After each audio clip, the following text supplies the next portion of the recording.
নমস্কাৰ study ৰেচপুলি YouTube চেনেলটোলৈ পুনৰবাৰ আটাইকে স্বাগতম জনাইছোঁ। আজিৰ এই ভিডিঅ'টিত আমি AHSCCHS ছেকেণ্ড ইয়াৰৰ ইংৰাজী বিষয়ৰ 2026 বৰ্ষৰ প্ৰশ্নকাকতখনৰ এডভান্সড ৰাইটিং স্কিলছ অৰ্থাৎ ছেকশ্যন বিৰ 25 নম্বৰৰ প্ৰশ্নসমূহ সমাধান কৰিবলৈ ওলাইছোঁ। এই ছেকশ্যনটোৰ বাবে মুঠ 25 নম্বৰ ৰখা হৈছে। ব'লা তেন্তে দেৰি নকৰি ভিডিঅ'টি আৰম্ভ কৰোঁ। ছেকশ্যন বিৰ প্ৰথমটো প্ৰশ্ন। Write a notice on behalf of the organizing committee asking the interested students to participate in an inter-college quiz to be held next month. You are Dibya, Secretary, Debate and Symposium of your college, word limit 50, total marks 5. পৰিচালনা সমিতি অৰ্থাৎ organising কমিটিৰ হৈ এখন জাননী প্ৰস্তুত কৰা য'ত অহা মাহত অনুষ্ঠিত হ'বলগীয়া এখন আন্তঃ মহাবিদ্যালয় কুইজ প্ৰতিযোগিতাত আগ্ৰহী ছাত্ৰ-ছাত্ৰীসকলক অংশগ্ৰহণ কৰিবলৈ আহ্বান জনোৱা হৈছে। ধৰি লোৱা তোমাৰ নাম দিব্য, তুমি তোমাৰ মহাবিদ্যালয়ৰ তৰ্ক আৰু আলোচনা চক্ৰৰ অৰ্থাৎ ডিবেট আৰু চিম্পজিয়ামৰ সম্পাদক। এনচাৰ আন্তঃ মহাবিদ্যালয় কুইজ প্ৰতিযোগিতা টিহু মহাবিদ্যালয় টিহু। ইয়াৰ দ্বাৰা সকলো ছাত্ৰ-ছাত্ৰীক জনোৱা হ'ল যে অহা মাহত আমাৰ মহাবিদ্যালয়ত এখন আন্তঃ মহাবিদ্যালয় কুইজ প্ৰতিযোগিতা অনুষ্ঠিত হ'ব। আগ্ৰহী ছাত্ৰ-ছাত্ৰীসকলক এই প্ৰতিযোগিতাত অংশগ্ৰহণ কৰি নিজৰ প্ৰতিভা প্ৰদৰ্শন কৰিবলৈ আমন্ত্ৰণ জনোৱা হৈছে। তাৰিখ 25 এপ্ৰিল 2026। স্থান মহাবিদ্যালয়ৰ প্ৰেক্ষাগৃহ। অংশগ্ৰহণ কৰিব বিচৰা ছাত্ৰ-ছাত্ৰীসকলে 5 এপ্ৰিল 2026ৰ ভিতৰত তলত স্বাক্ষৰ কৰা ব্যক্তিৰ ওচৰত নিজৰ নাম জমা দিব লাগিব। মৰমৰ ছাত্ৰ-ছাত্ৰীসকল একেবাৰে শেষত তোমালোকে নিজৰ নাম আৰু পদটো এনচাৰত দিয়া ধৰণেৰে লিখিবা। এইবাৰ আমি অৰত দিয়া প্ৰশ্নটোলৈ আগবাঢ়িছোঁ। Water is precious and we cannot afford to waste it. Prepare an attractive poster in not more than 50 words urging people to adopt various methods of rainwater harvesting in their own locality. পানী বহুমূলীয়া সম্পদ আৰু ইয়াৰ অপচয় আমাৰ বাবে অসহনীয়। তোমাৰ নিজৰ অঞ্চলৰ জনসাধাৰণক বৰষুণৰ পানী সংৰক্ষণৰ বিভিন্ন পদ্ধতি অৱলম্বন কৰিবলৈ আহ্বান জনাই 50টা শব্দৰ ভিতৰত এখন আকৰ্ষণীয় পোষ্টাৰ প্ৰস্তুত কৰা। মৰমৰ ছাত্ৰ-ছাত্ৰীসকল পোষ্টাৰখন সদায় এটা ডাঙৰ বাকচৰ ভিতৰত লিখিবা। ই পোষ্টাৰখনক এটা চাফ-চিকুণ আৰু পেছাদাৰী ৰূপ দিয়ে। ৱাটাৰ ইজ প্ৰেচিয়াছ আৰু ছেভ ফিউচাৰৰ দৰে গুৰুত্বপূৰ্ণ শব্দবোৰ অলপ ডাঙৰকৈ আৰু বোল্ড অৰ্থাৎ গাঢ়কৈ লিখিবা। ইয়াৰ দ্বাৰা পঢ়ুৱৈৰ দৃষ্টি পোনপটীয়াকৈ মূল কথাখিনিৰ ওপৰত পৰিব। পোষ্টাৰখনত যদিহে পানীৰ এটা টোপাল বা ঘৰৰ ছালৰ পৰা বৰষুণৰ পানী পৰি থকাৰ এটা সৰু ছবি আঁকি দিয়া তেন্তে পোষ্টাৰখন দেখাত বেছি সুন্দৰ আৰু ষ্টেণ্ডাৰ্ড হ'ব। 3 নম্বৰ প্ৰশ্ন।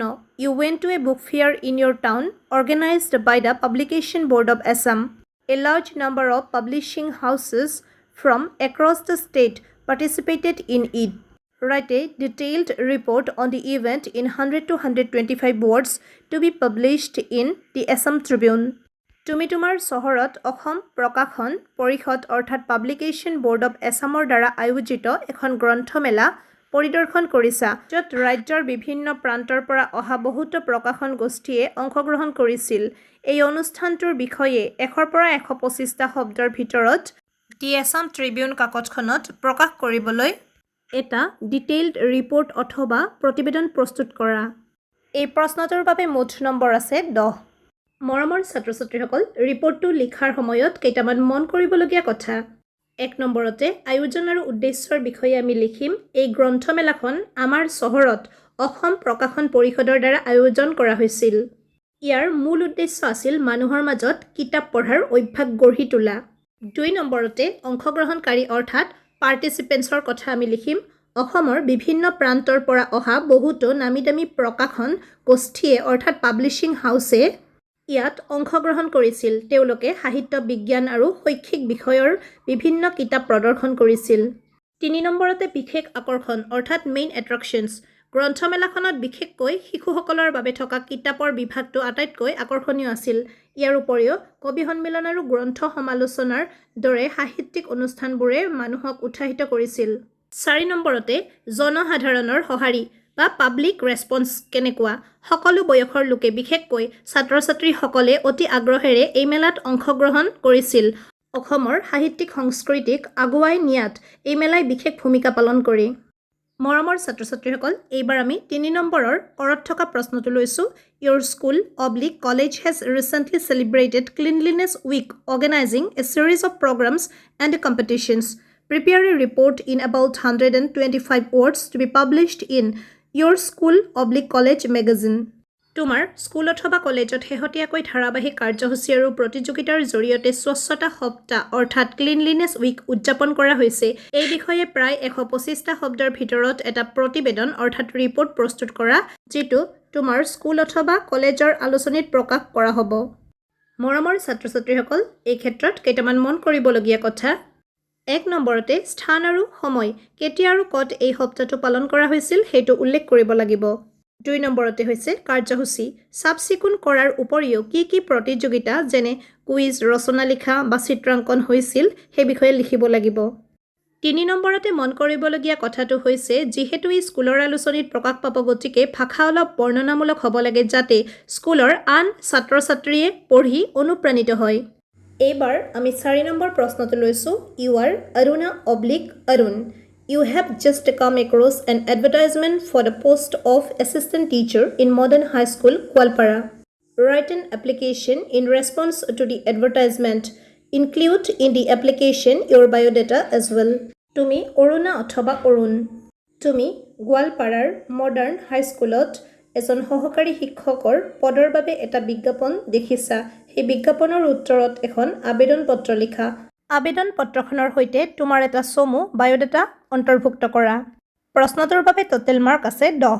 মৰমৰ ছাত্ৰ-ছাত্ৰীসকল, জব এপ্লিকেশ্যন আৰু বায়'ডাটা লিখোঁতে মন কৰিবলগীয়া কেইটামান কথা। প্ৰথমে আমি লিখিব লাগিব যে আমি এই চাকৰিটোৰ বিজ্ঞাপন ক'ত দেখিবলৈ পালোঁ। যেনে বাতৰি কাকতত আপোনালোকৰ বিজ্ঞাপনটো দেখি মই এই পদটোৰ বাবে আবেদন কৰিছোঁ। দ্বিতীয়তে আমি নিজৰ যোগ্যতাৰ বিষয়ে জনাব লাগিব। লিখিব লাগিব যে মোৰ পঢ়া শুনা এই চাকৰিটোৰ বাবে একেবাৰে উপযুক্ত, মোৰ শিকাই ভাল লাগে, সেইবাবে মই এই স্কুলত কাম কৰিব বিচাৰোঁ। এতিয়া প্ৰশ্ন হ'ল, বায়'ডাটা মানে কি? বায়'ডাটা মানে হৈছে তোমাৰ এটা চমু পৰিচয়। ইয়াত তোমাৰ নিজৰ নাম, দেউতাৰ নাম আৰু জন্মৰ তাৰিখ লিখাটো বাধ্যতামূলক। পঢ়া শুনা আৰু অভিজ্ঞতা অৰ্থাৎ এডুকেশ্যন আৰু এক্সপিৰিয়েঞ্চ, ইয়াত তোমালোকে দেখুৱাব লাগিব যে তুমি কিমানলৈকে পঢ়িছা, যেনে BA, B.Ed ইত্যাদি। লগতে যদি আগতে ক'ৰবাত কাম কৰিছা সেইটোও লিখিব লাগিব। সামৰণি অথবা কনক্লুজনত লিখিব লাগিব যে আপোনালোকে মোক ইণ্টাৰভিউত মাতিব বুলি আশা ৰাখিলোঁ। এইবাৰ আমি এইটো ছেকশ্যনৰ একেবাৰে শেষৰটো প্ৰশ্ন অৰ্থাৎ অৰত থকা প্ৰশ্নটো লৈছোঁ। Write a letter to the editor of the Sentinel drawing the attention of the authorities concerned to the poor condition of the roads in your locality. You are Manashi / Manash. তোমাৰ অঞ্চলটোৰ বাট পথৰ শোচনীয় অৱস্থাৰ প্ৰতি সংশ্লিষ্ট কৰ্তৃপক্ষৰ দৃষ্টি আকৰ্ষণ কৰি দ্য চেণ্টিনেল কাকতৰ সম্পাদকীয়লৈ এখনি চিঠি লিখা। তোমাৰ নাম মানসী অথবা মানস। মৰমৰ ছাত্ৰ-ছাত্ৰীসকল, পৰীক্ষাত লেটাৰ টু দি এডিটৰ কেনেদৰে লিখিব লাগে সেই বিষয়ে মই তোমালোকক কেইটামান মনত ৰাখিবলগীয়া পইণ্ট কৈ দিছোঁ। পোনপ্ৰথমতে প্ৰশ্নটো ভালদৰে পঢ়ি ল'বা। পৰীক্ষাত যদি নাম দিয়া থাকে, যেনে এই প্ৰশ্নটোত মানসী বা মানস বুলি দিয়া আছে, তেন্তে চিঠিৰ শেষত তোমালোকে নিজৰ নাম নিলিখি সেইটো নামহে লিখিব লাগিব। দ্বিতীয়তে, আৰম্ভণিতে সম্পাদকক সন্মান জনাই এটা বাক্য লিখিব লাগে। তোমালোকে এইটো বাক্য মুখস্থ কৰিও ল'ব পাৰা। Through the columns of your esteemed daily, ইয়াৰ অৰ্থ হ'ল যে আপোনাৰ সন্মানীয় বাতৰি কাকতখনৰ এটা চুকত মই আমাৰ সমস্যাটোৰ বিষয়ে লিখিব বিচাৰিছোঁ। তৃতীয়তে, ৰাস্তাটো বেয়া হোৱাৰ বাবে কাৰ কি অসুবিধা হৈছে সেই বিষয়ে জনাব লাগিব। নেক্সট ইম্পৰ্টেণ্ট পইণ্টটো হৈছে কাক দৃষ্টি আকৰ্ষণ কৰিবা। মনত ৰাখিবা, সম্পাদকে নিজে ৰাস্তা মেৰামতি নকৰে, তেওঁ কেৱল বাতৰিটো ছপা কৰি দিয়ে যাতে চৰকাৰী কৰ্তৃপক্ষৰ চকু পৰে। চিঠিৰ শেষত তোমালোকে অনুৰোধ কৰিবা যাতে চৰকাৰে সোনকালে কিবা এটা ব্যৱস্থা লয়। চিঠিখনৰ ফৰ্মেটটো মনত ৰাখিবা। ওপৰত তোমালোকৰ নিজৰ ঠিকনা আৰু তাৰিখ লিখিবা, তাৰপিছত দি এডিটৰ বুলি সম্বোধন কৰি বাতৰি কাকতখনৰ ঠিকনা লিখিবা। মাজত বিষয় আৰু মূল কথাখিনি লিখিবা।